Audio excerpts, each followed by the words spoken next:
بسم اللہ الرحمن الرحیم۔ السلام علیکم ورحمۃ اللہ وبرکاتہ۔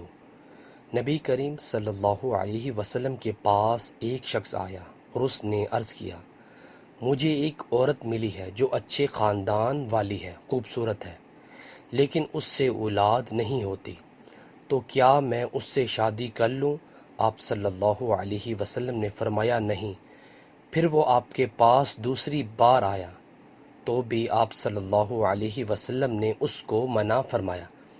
پھر تیسری بار آیا تو آپ صلی اللہ علیہ وسلم نے فرمایا، خوب محبت کرنے والی، خوب جننے والی عورت سے شادی کرو، کیونکہ بروز قیامت میں تمہاری کثرت کی وجہ سے دوسری امتوں پر فخر کروں گا۔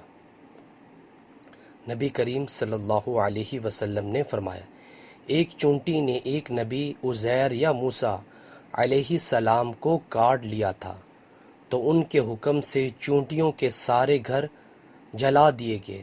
اس پر اللہ تعالیٰ نے ان کے پاس وحی بھیجی کہ اگر تمہیں ایک چونٹی نے کاٹ لیا تھا تو تم نے ایک ایسی خلقت کو جلا کر خاک کر دیا جو اللہ کی تسبیح بیان کرتی تھی۔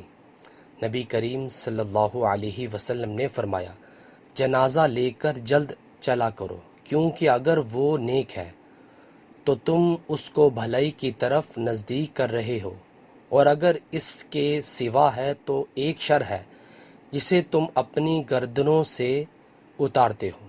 اللہ اکبر۔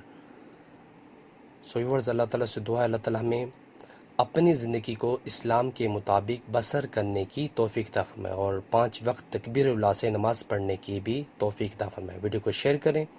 جزاک اللہ۔ السلام علیکم ورحمۃ اللہ وبرکاتہ۔